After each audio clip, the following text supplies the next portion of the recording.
différentes façons d'ajuster la vitesse à laquelle va jouer ton clip dans Final Cut Pro X.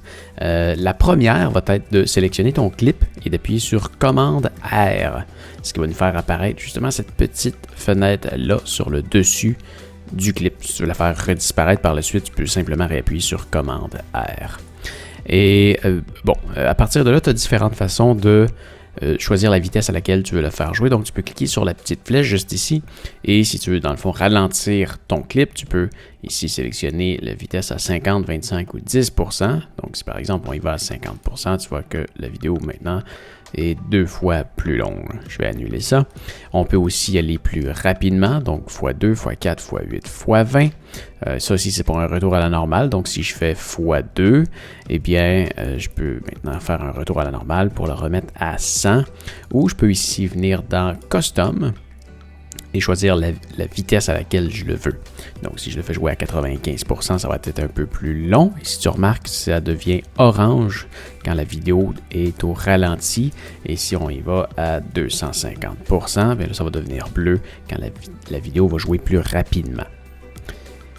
L'autre façon de le faire, sans passer par ce menu-là, donc une fois que on a appuyé sur Commande R, eh bien, on peut aussi venir juste dans le coin ici et la redimensionner comme ça, ce qui va la faire jouer avec le temps. Donc, c'est une autre façon. Si par exemple, on va faire jouer une partie normalement, puis rapidement, puis normalement, eh bien, ce qu'on pourrait faire, la première option, ce serait de venir faire une coupure, donc commande B, et faire une autre coupure ici, commande B, et appuyer sur commande R pour venir rapetisser celle-là ici, donc la mettre plus rapide, et elle va jouer à 2016%. Et bon, quand tu vas faire des accélérations comme ça, tu vas voir que quand tu vas le faire jouer, bien ça va devenir saccadé. Quand tu vas passer sur la section la plus rapide, alors ce que tu peux faire, c'est d'appuyer sur le clip et d'appuyer sur CTRL R pour faire un render. Donc tu vois ici, Final Cut est en train de processer l'effet d'accélération qu'on vient de faire. Donc, on va le laisser terminer. Plus ton ordinateur est performant, plus ça va être rapide. Et là, je peux le faire jouer et voilà, ça y va en toute fluidité. Donc, ça, c'était une façon de le faire. Mais comme tu as pu voir, c'est très sec comme transition. Donc, c'est normal, ça va vite et ça retourne à la normale. Si on veut y aller un peu plus doucement, donc on va annuler tout ça et on peut faire ce qu'on appelle un speed ramp. Donc, si ici on veut que ça joue normalement et qu'à partir d'ici, on veut créer une accélération, donc là, je vais appuyer sur Shift B. Et je veux que ça joue rapidement jusqu'ici, alors je vais réappuyer sur Shift B à nouveau et je vais faire accélérer cette partie-là. Donc là, tu peux voir qu'on a la section normale, la section accélérée, puis on va l'accélérer même encore plus. Puis on peut même venir le faire ici en appuyant ici, on va dire 20 fois plus rapide, mais ça va venir l'ajuster en conséquence. Donc le bleu est la section la plus rapide et le vert est la section normale. On pourrait aussi ralentir la dernière section si on veut, mais on ne fera pas ça tout de suite. Et bon, la section ici qui est en gris, c'est l'espace d'accélération. J'ai toujours remarqué que la section qui est ici par-dessus le vert ne fait pas vraiment grand-chose. Par contre, la section qui est par-dessus le bleu, elle, oui. Donc, tu vas voir ici, on va avoir une accélération progressive et celle-là va arrêter beaucoup plus rapidement parce que, comme tu peux voir, la section grise est beaucoup plus petite. Alors, je vais encore faire un render. On va le laisser travailler. Tu vois, les petits pointillés qu'on a en haut, c'est les sections qui ne sont pas rendues. Donc, quand elles disparaissent, ça veut dire que Final Cut a fait un fichier vidéo pour qu'il puisse être lu et qu'on le voit bien sans que ça saccade.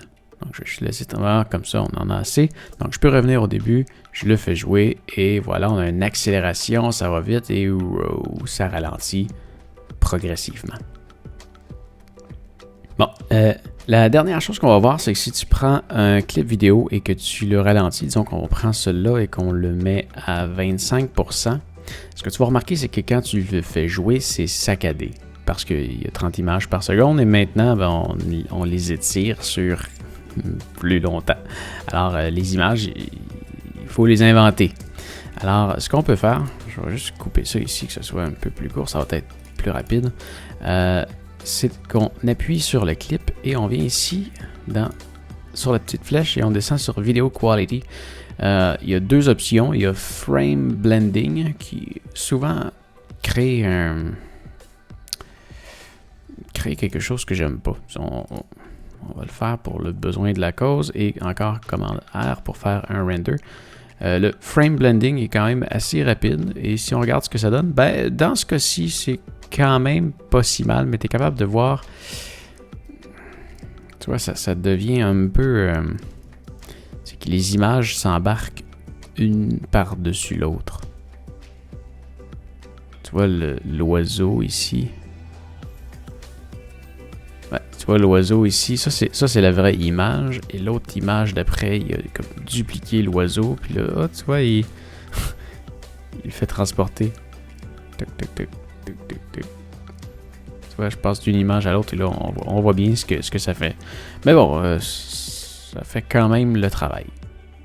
L'autre façon que tu peux le faire, là, ça va être beaucoup plus long pour faire un rendu. C'est le Optical Flow qui donne souvent des meilleurs résultats, mais encore là, il faut que ça reste dans un degré de complexité pas trop élevé. Si tu as des cheveux qui se déplacent par exemple, tu vas voir ça fait un effet qui est non naturel. Ça me semble relativement mieux.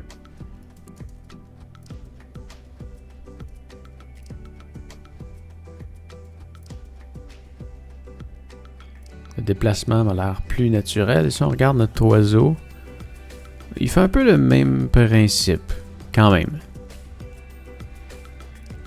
Mais je trouve que le mouvement sur l'eau me semble plus naturel. Mais bon, à toi de l'essayer. Prends celui que tu trouves qui ressort le mieux. Ben alors voilà, ça fait le tour pour aujourd'hui. J'espère que ça va t'avoir aidé. Si oui, s'il te plaît, donne-moi un pouce en l'air. Si tu as des questions à propos de n'importe quel sujet, tu peux m'écrire dans les commentaires juste en dessous de la vidéo. Ça va me faire plaisir de te répondre. Et je vais peut-être même faire une vidéo juste pour toi. Alors, oublie pas de t'abonner. Et ce que tu vois en arrière, c'est ma chaîne principale. Viens jeter un coup d'œil à ça. Tu devrais aimer ça. Salut!